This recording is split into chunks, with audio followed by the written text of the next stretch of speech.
दोस्तों एक फ्रेंच कहावत है कि जब कुछ गिने चुने अमीर लोग वॉर शुरू करते हैं तो वो लाखों करोड़ों मिडिल क्लास लोग होते हैं जो उसका प्राइस पे करते हैं। क्योंकि यूएस और इसराइल ने ईरान पर अटैक किया, जिसके बदले में ईरान ने काउंटर अटैक किया और उसके साथ में उन्होंने स्टेट ऑफ हॉर्मुज को भी ब्लॉक कर दिया, जिससे सबसे ज्यादा मिडिल क्लास लोगों का नुकसान हो सकता है और खास करके सबसे ज्यादा नुकसान चाइना और इंडिया के लोगों को होगा। अब बहुत सारे इंडियंस कह रहे थे कि हमको इस वॉर से क्या, हम तो वर्ल्ड कप सेलिब्रेट करेंगे, न्यूज देखेंगे और मजे करेंगे, लेकिन इस वॉर का डायरेक्ट नुकसान हम लोगों को दिखना शुरू हो गया है। क्योंकि इंडिया टुडे के इस आर्टिकल के हिसाब से गैस सिलेंडर की कमी होने की वजह से मुंबई के 20% होटल बंद हो चुके हैं और ये मनी कंट्रोल की टीम ने ग्राउंड पर जाकर इसे वेरीफाई भी किया है कि गैस सिलेंडर वालों को कमर्शियल सिलेंडर का सप्लाई मिलना बंद हो गया है, जिसकी वजह से होटल और रेस्टोरेंट बंद हो रहे हैं। और अगर ऐसा ही चलता रहा तो हम इंडियन लोगों को एक हाई लेवल का इन्फ्लेशन देखने को मिल सकता है और यहाँ तक कि एक्सट्रीम केस में रिसेशन भी हो सकता है। और सबसे इंटरेस्टिंग बात यह है कि इस वॉर से यूएस और यूरोप की इकोनॉमी को ना के बराबर फर्क पड़ रहा है। इनफैक्ट यूएस को इस वॉर के लंबे होने से फायदा भी हो सकता है। अब एग्जैक्टली ये कैसे हो सकता है ये हम आज के वीडियो में समझने वाले हैं और कैसे आप मिडिल क्लास इन्वेस्टर तैयारी करके इस वॉर से फायदा भी उठा सकते हो। तो दोस्तों इस वॉर का सबसे बड़ा फोकस पॉइंट है स्टेट ऑफ हॉर्मुज, जो सिर्फ 33 किलोमीटर पतला समुद्री रास्ता जो ईरान, ओमान और यूएई के बीच से होकर गुजरता है। ये पर्शियन गल्फ जहाँ से पूरी दुनिया का 20% ऑयल प्रोड्यूस होता है, जो Iraq, Iran, Qatar, Bahrain, Saudi Arabia और यूएई जैसी सभी कंट्री मिलकर प्रोड्यूस करती हैं। तो वो इस पतले से रास्ते स्टेट ऑफ हॉर्मुज से होकर इंडियन ओशन तक पहुंचता है और फिर यहाँ से वो ऑयल दुनिया की अलग अलग कंट्रीज तक पहुंचता है। अब हिस्टोरिकली आज तक ईरान ने कभी भी ऐसा नहीं किया है कि उसने इस स्टेट ऑफ हॉर्मुज को पूरी तरह बंद कर दिया हो।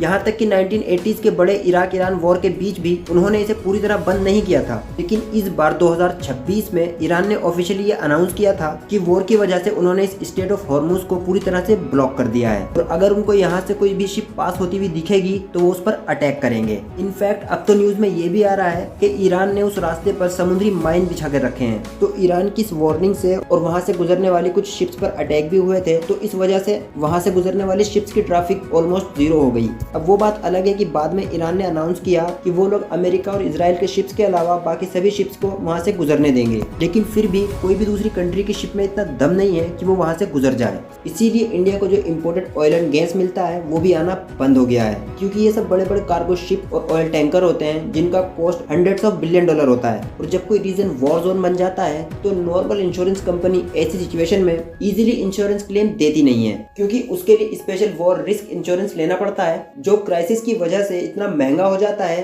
कि शिपिंग कंपनी उसको लेने के बदले वहां जाना ही बंद कर देती है, जो अभी हो रहा है। और जब तक ये वॉर पूरी तरीके से खत्म नहीं होता कोई भी ऑयल एंड गैस कंपनी वहां जाने का रिस्क नहीं ले सकती। तो अब सवाल उठता है कि इससे हमें क्या लेना देना। तो दोस्तों हम इंडियंस अपने ऑयल एंड गैस की डिमांड का लगभग 85% बाहर से इंपोर्ट करते हैं, क्योंकि हम खुद इतना प्रोड्यूस नहीं करते।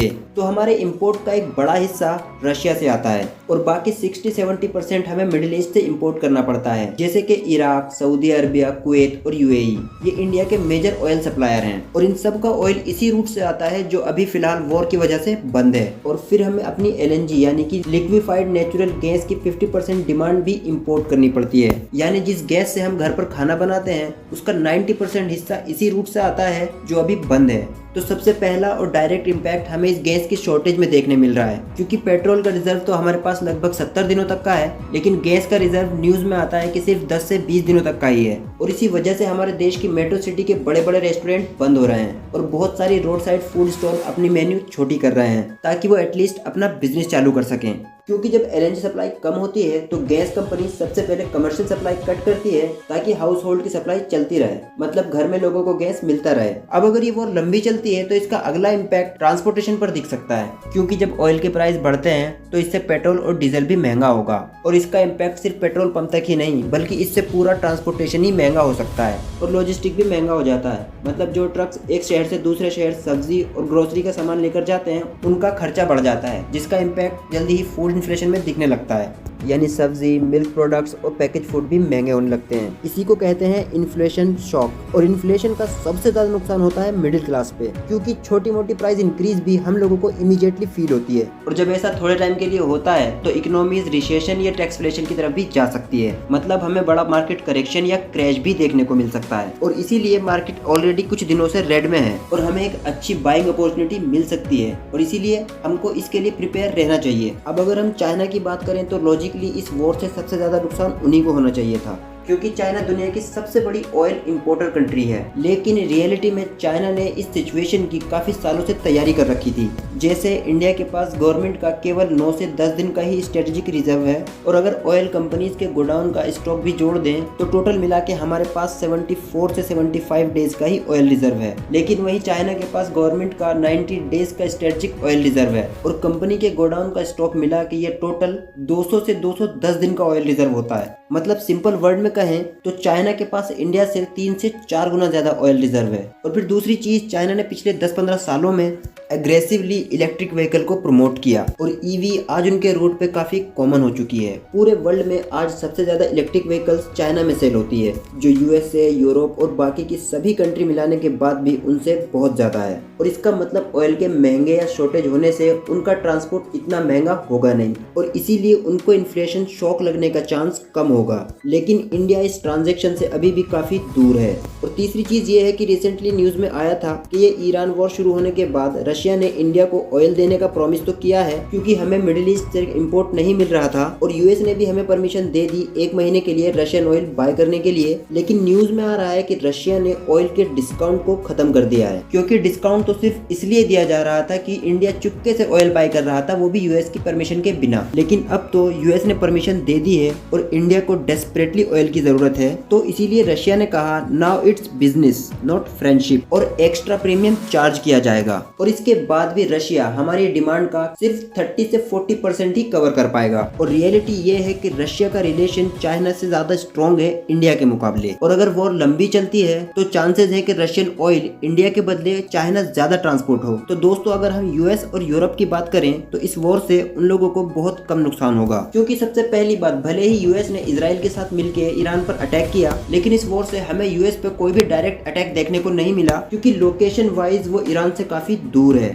इजराइल में तो काफी सारे अटैक हुए, जिसकी वजह से उनके सिटीजन काफी ज्यादा टायर्ड हो चुके हैं और वो इस वॉर को खत्म होते हुए देखना चाहते हैं। लेकिन यूएस और यूरोप के लोगों को टेम्परेरी फ्लक्चुएशन के अलावा कोई भी नुकसान देखने को नहीं मिल रहा है, क्योंकि यूरोप का जो टोटल डिमांड है उसका सिर्फ 5 से 10% ही स्टेट ऑफ हॉर्मोज से आता है। लेकिन यूएस की सिचुएशन तो और भी अलग है। यूएस दुनिया के सबसे बड़े ऑयल प्रोड्यूसर में से एक है।